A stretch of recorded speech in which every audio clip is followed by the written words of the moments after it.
Mesdames, Messieurs, amis téléspectateurs, bonjour. Samedi dernier, je n'ai pu faire mon émission de direct à cause des événements naturels que nous avons subis, qui ont succédé à un événement encore plus grave. C'était le deuxième tour de l'élection présidentielle.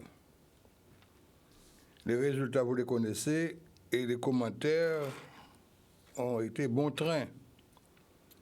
Jusqu'à présent, je me suis tu, parce que vous savez, je suis un monsieur qui réfléchit, qui consulte et qui se rappelle. Et par exemple, je me suis rappelé de ceci. Je vais vous l'expliquer. Ceci, c'est un document sur monsieur Jean-Louis Tixier-Vignancourt. Certainement, vous ne savez pas qui était M. Tixier-Vignancourt. Je vais essayer de vous rafraîchir la mémoire pour les anciens comme moi et annoncer aux jeunes que tout ce qui brille n'est pas de l'or. Et je m'explique là-dessus. Qui était donc Jean Tixier-Vignancourt? Il était né le 12 octobre 1907 dans le 7e arrondissement de Paris, est mort le 29 septembre 1989 à Paris. C'est un ancien avocat et homme politique français. Personnalité d'extrême droite, c'est là où je vais arriver avec vous. Personnalité d'extrême droite. Tixier est notamment connu pour avoir été le défenseur du général putschiste Raoul Salan.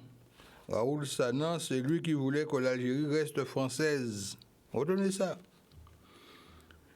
Lors des procès de l'OAS, l'OAS était l'organisation armée secrète en 1962, et de Louis-Ferdinand Céline en 1949. Candidat à l'élection présidentielle française de 1965, au cours de laquelle Jean-Marie Le Pen, retenez ce mot-là aussi, Jean-Marie Le Pen est son directeur de campagne. Jean-Marie Le Pen, ancien président du Front National, était le directeur de campagne de M. Tixier-Vignancourt. Tixier obtient le 5 décembre 1965 1 260 208 voix, soit 5,2% des suffrages. Il arrive ainsi en 4e position derrière Charles de Gaulle, qui était président de la République, François Mitterrand, qui était l'un des contestataires de l'action du général, et Jean Le Canuet, qui était un centriste que j'ai bien connu. Alors, la biographie de Tixier-Vignancourt, je vais vous la lire. Donc, né le 12 octobre 1907 dans le 7e arrondissement de Paris, son nom de naissance était Jean-Louis Gilbert Tixier, fils de Léon Tixier et d'André Vignancourt. Il est le petit-fils du député républicain Vignancourt, qui représenta l'arrondissement d'Orthez au début de la Troisième République. Il porta rapidement de son ascension au barreau le nom d'usage de Tixier-Vignancourt et fut autorisé par décret en Conseil d'État le 19 octobre 1987 à faire modifier son nom patronymique pour le faire coïncider avec son nom d'usage, donc Tixier-Vignancourt. Il a fait ses études au lycée Louis-le-Grand. Il a épousé en première noces dans le 6e arrondissement de Paris, le 19 janvier 1938, Janine Auriol, née en 1915 et décédée en 1982. Puis en seconde noces à Neuilly-sur-Seine, le 2 mars 1988, Jacqueline Lecronier. Il a milité dans plusieurs organisations royalistes ou de droite extrême.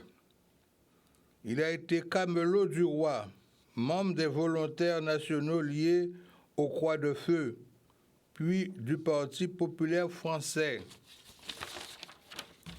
Je poursuis. Député des Basses-Pyrénées, devenu depuis Pyrénées-Atlantiques, de 1936 à 1940, il est secrétaire général adjoint à l'information de l'État français du gouvernement de Vichy. Mon maréchal, le maréchal Pétain, quoi. De 1940 à 1941. Mais c'est derrière qu'il y a le plus beau. Je vais vous expliquer le plus beau derrière. Responsable de la radio et du cinéma et donc de la censure. Il procède ainsi à l'interdiction de plusieurs films de l'équipage d'Anatole Litvak et La Grande Illusion de Jean Renoir, au motif d'une incitation à la haine de l'Allemagne. Maréchaliste, mais germanophobe, il quitte Vichy en 1941 pour la Tunisie, où il fut arrêté par les Allemands lors de l'occupation du protectorat par les troupes de l'Axe après le débarquement allié en Afrique du Nord. Il fonde en 1953-1954 un parti qui portait le nom le Rassemblement national. Alors c'est pour vous dire, mesdames, messieurs, que Pont dissous papède, c'est ça les anciens de Kadi. Quand ils disent au butin, c'est comment dire, hein? Mais Pont dissous papède. Alors quand Madame Le Pen, qui veut changer son image du Front National et qui dit qu'elle a décidé que son parti s'appellera dorénavant le Rassemblement national, c'était kiff bourricot. Ça veut dire qu'elle avait menti, elle n'a fait rien d'autre que de reprendre l'ancien qualificatif de l'extrême droite française, donc le Rassemblement national qui a été créé par son prédécesseur, M. Tixé-Vignancourt. Alors tout ça pour dire aux Guadeloupéens que ce n'est pas tout ce qui brille qui est de l'or. Les belles paroles de Mme Le Pen qui ont permis à la population de faire un vote contre le président actuel découlent de ce mensonge. Parce que les Guadeloupéens étaient persuadés que la personne qui était candidate était susceptible de faire le bonheur des Guadeloupéens. Mais comment aurait-elle pu faire le bonheur des Guadeloupéens et voir même nos amis indépendantistes qui se sont associés à cette connerie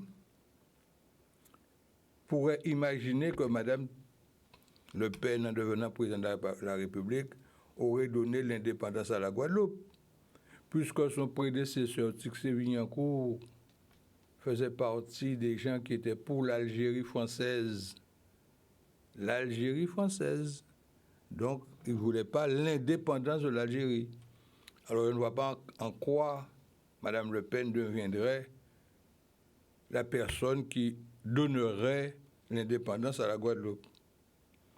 Il est évident qu'il y a des mots qui ont été dits, et qui ont été mal présentés. Le président a commis quelques erreurs de langage. Et je me souviens d'un poème que nous avons appris en classe de fin d'études avec M. Richard Sucab, qui était notre instituteur à l'époque. Ce poème s'appelait « Le mot ». Je ne vais pas vous raconter toute l'histoire du poème, mais vous donner au moins le début. Le début disait ceci, le mot. Tout peut partir d'un mot qu'en passant vous perdîtes. L'amour, la haine, la mort.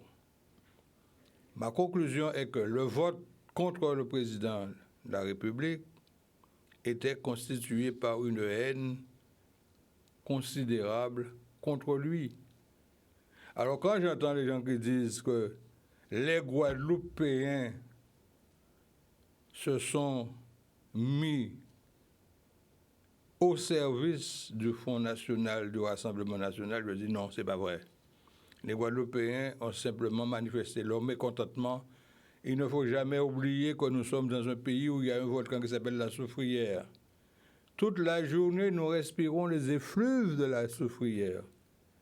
La Soufrière est un volcan qui peut à n'importe quel moment exploser. Mais c'est le comportement du Guadeloupéen. Il est dit, méfiez-vous de l'eau qui dort. Et ce qui est arrivé il y a 15 jours est une alerte. Est une alerte. Et si le président de la République ne prend pas ses dispositions pour modifier ses vues sur les départements d'outre-mer, tels que la Réunion, qui a le piton de la Fournaise, la Martinique, qui a son volcan, et la Guadeloupe, qui a sa soufrière, Saint-Pierre a disparu par une explosion de son volcan. Eh bien, ce sont des alertes naturelles.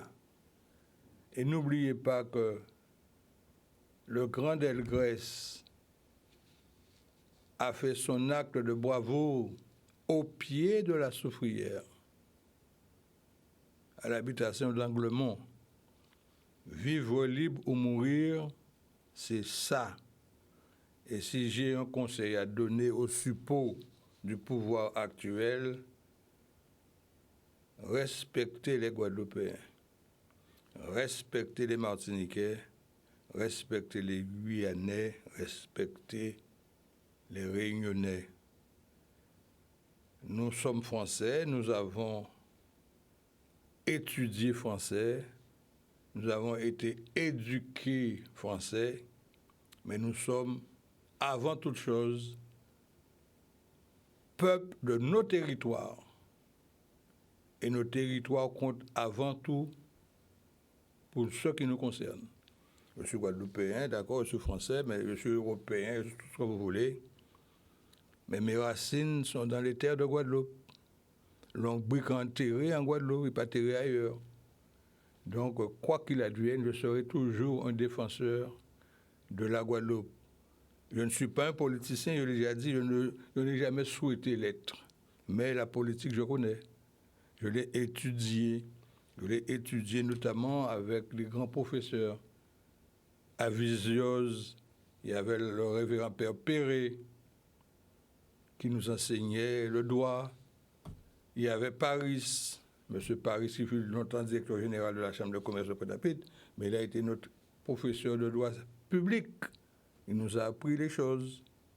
Il y a un certain M. Mirand, un jeune professeur qui était venu de Bordeaux, qui nous a appris le droit public. Nous avons appris ça. Et j'avais souvent des discussions avec mon ami Claude Courbin, Jean-Claude Courbin, qui est mort hélas, mais qui était devenu un grand statisticien. C'est Visiose qui nous a formés. Et beaucoup de jeunes Guadeloupéens ont été formés par Visiose, qui était un appendice de l'Université de droit de Bordeaux. Voilà, mesdames, messieurs, ce que je vais vous dire. Alors, quand on nous dit que les Guadeloupéens se sont rassemblés derrière leur Assemblée nationale, les Guadeloupéens restent Guadeloupéens et les élections législatives vont le démontrer. Ceux qui s'imaginent qu'il va y avoir un raz-de-marée Rassemblement Guadeloupe, nada, ça va être fait. Bon week-end à vous tous, chers amis. Nous sommes maintenant en campagne électorale, je reste encore dans la réserve jusqu'à présent, mais n'hésitez pas à m'envoyer vos commentaires.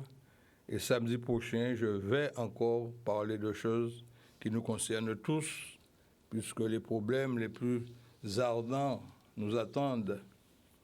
Et j'ai remarqué que le Rhum commence à être un sujet économique reconnu. Et j'ai déjà apporté ma contribution dans le Rhum. Et M. Dancal, de Nouvelle Semaine, doit sortir un article sur les sujets que j'ai abordés avec lui. Bon week-end à vous tous. Prudence sur les routes. La nature nous a donné une chance. Il n'a pas plu comme la semaine dernière. Espérons que le soleil sera encore plus présent et j'espère vous retrouver samedi prochain dans le cadre du Forum libéral avec force et vigueur. Bon week-end à tous et prudence sur les routes.